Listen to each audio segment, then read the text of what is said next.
Concept for today is branding, which is a trend in marketing because it's not so much these days creating a product that people want or pricing it at the right price, but establishing a brand that consumers connect with almost like a person. And the companies that are very valuable are those that have these brands that we relate to. So make sure by the end of this screencast you understand the different elements of the brands, and then maybe think a bit about a brand you use, like how exactly does it demonstrate a slogan, or what type of brand identification does it use, what makes it effective. So um, the idea with brand management is to create a positive brand, that it becomes like a person. It has values, whether it is contributing to the environment, making people feel good about themselves, having warm feelings of good customer service, being modern and sleek like maybe Apple is. You create these brands, and the consumers are interacting with the brand when they purchase the product. It's not just buying a good or a service, it's again part of their relationship with the brand.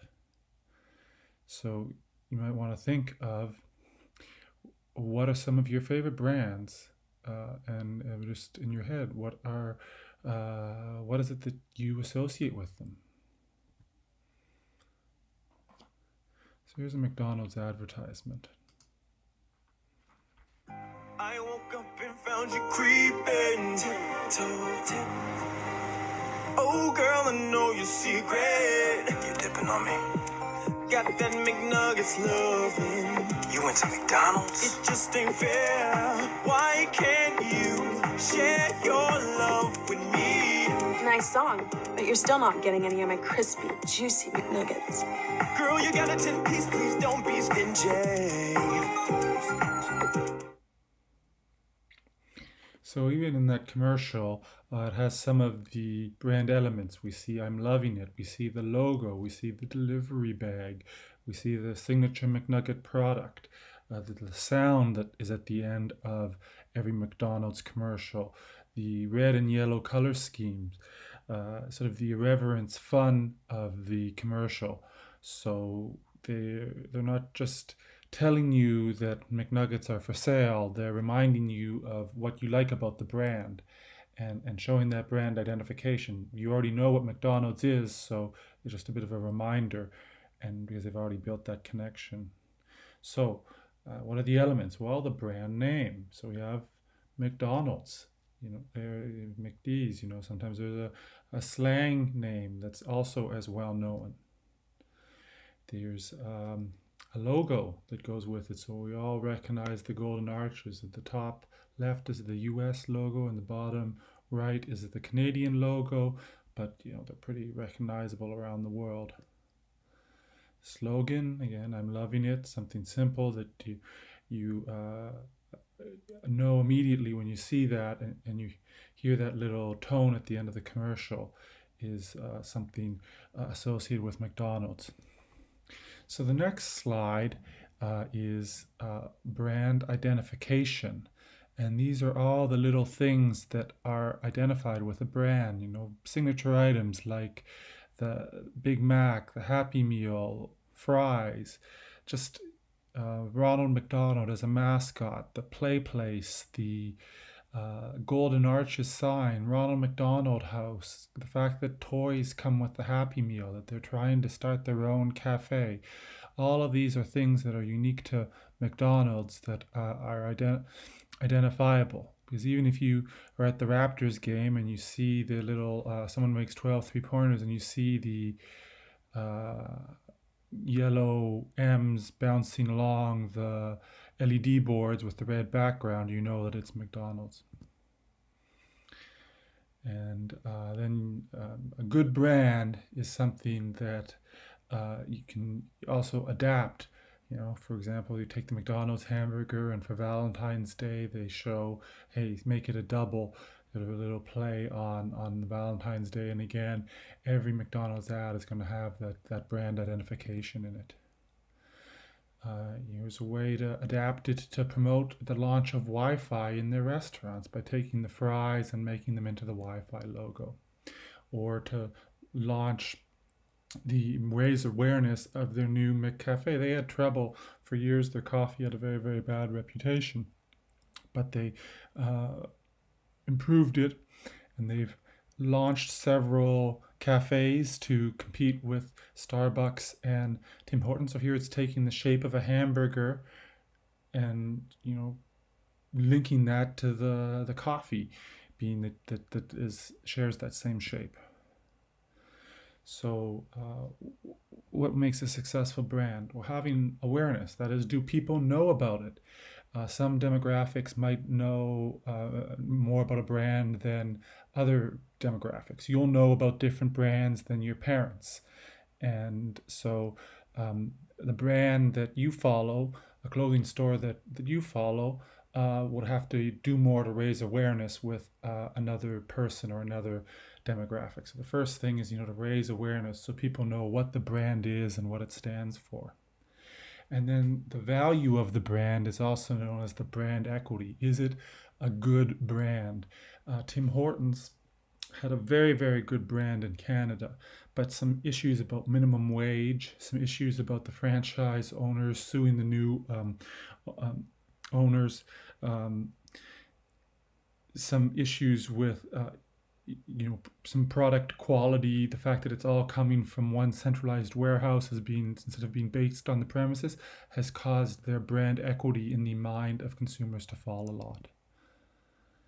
And for McDonald's, something like Morgan Spurlock's film Super Size Me, you might have seen it in phys ed class, showing the negative health effects of McDonald's that would hurt their brand equity. Or here's a protest outside of McDonald's about their lack of ethical treatment of animals. So again, things like that can hurt brand equity. So when a brand is successful, it's really forged emotional connection. For myself, I feel that if I go to a Starbucks, that I'm going to be welcome there. It's all familiar. It's going to be a place where I feel comfortable, and because I have that relationship with the brand, I'm willing to spend more money there than I would at another location. You can say, oh, that this is too expensive, or you can say, oh, it's not the right color, or you can find little things that are wrong with the product. But if you have a story and a connection with the brand, it's harder to say no to that, and that's why marketers really want to establish those good connections with you, because it'll lead to a long-term relationship. And here's a way that McDonald's tries to build the relationship is it does a question and answer about how to make a Big Mac at home. And they're not worried that someone will go home and start cooking Big Macs in their own kitchen and no longer patronize McDonald's. But again, it's being conversational, it's being relaxed. If you see this is a chef, but he's doing it in his own home and making it, again, like one person talking to another. And this is part of their YouTube advertising. Hi, I'm Chef Dan Kudrow. I'm the executive chef for McDonald's. And we have a question here from Christine from Oshawa. What is in the sauce that is in the Big Mac? Well, Christine, quite honestly, the ingredients have been available in the restaurant or as well now on the internet for many years. So not really a secret. But what we're going to do today is we're going to make a version of the Big Mac with ingredients that are similar that you could buy at your local grocery store, okay? I'm going to be a little less formal, and I'm going to take off my uniform, and we're just going to have some fun cooking. So here we have some store-bought mayonnaise, we have some sweet pickle relish, and then we have a classic yellow mustard. Here is just a little bit of a white wine vinegar, and then the aromatics here I have garlic powder, onion powder, and then paprika. And the paprika gives a little flavor, but it also helps to enhance the color a little bit. With food, it's either contrasting flavors like sweet and sour, or it's complementing flavors like tomato and basil. Here with the Big Mac sauce, it's contrasting flavors. So here we go. We're just going to mix that up very quickly. Okay, now let's talk about the condiments. See, I'm getting a nice, Easy dice. Next, let's do the lettuce. Gives you that nice moisture and crunch. The pickles are just a hamburger pickle that I got at the grocery store. Now, the bun is classic signature of the Big Mac experience. And we'll just let this toast a little bit. This is 100% beef, just like in our restaurants. We're just going to press this into the ring. So there we go. That's a good one. I'm working with raw meat, so absolutely. Gonna wash your hands again. And they're going in. You hear that? That sizzle? You're looking for a good browning on the underside of the burger. And then once I flip it over, I'm just going to season it with a little salt and pepper, just like we do in the restaurants. So now, for the construction of our Big Mac. Take a little bit of sauce. We're going to build it on the heel, on the club. We'll do a pinch of onions, pinch of lettuce, piece of cheese, 2 pickles, and now comes the beef. Club goes on top of the heel, and then the crown goes on top. The classic Big Mac, homemade, made at home, with ingredients that you can find in your grocery store locally. So, Christine, I hope that answers your question about the Big Mac. So if you're reviewing the slides at home, you can click on this link and see what do Canadians think are the top brands. And before you go on to the next exercise, maybe review some of the brands that people find effective, because you're going to have to create your own brand. So think about, maybe study a brand you identify with, or a brand that is successful to a wide audience, and you can incorporate brand identification and other elements from that brand. Don't have to do this because we're going to do another activity.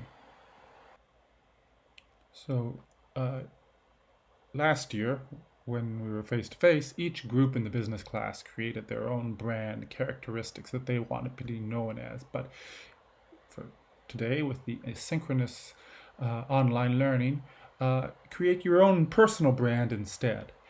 And I'll show you some examples and what made them successful, and maybe that will be an idea that helps you get started on your own. So in terms of what's the color scheme going to be? There's different color schemes mean different things. Sort of an analogous color scheme is colors that are next to each other on the color scheme. So in this case, it's gold and orange for a lion. It could be shades of blue for a more marine theme. It could be greens for a earth-friendly scheme.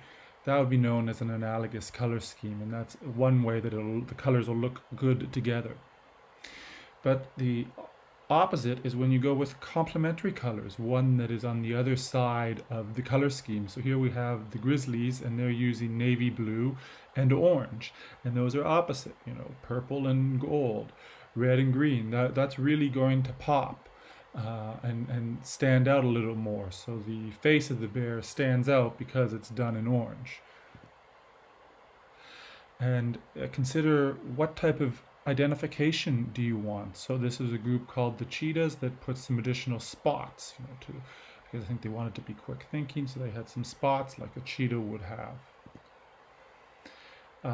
Maybe is there a mascot? This was a particular group that picked a dolphin because it is known as a smart animal. So, if you have a mascot, it should be something that represents the characteristics you want to have.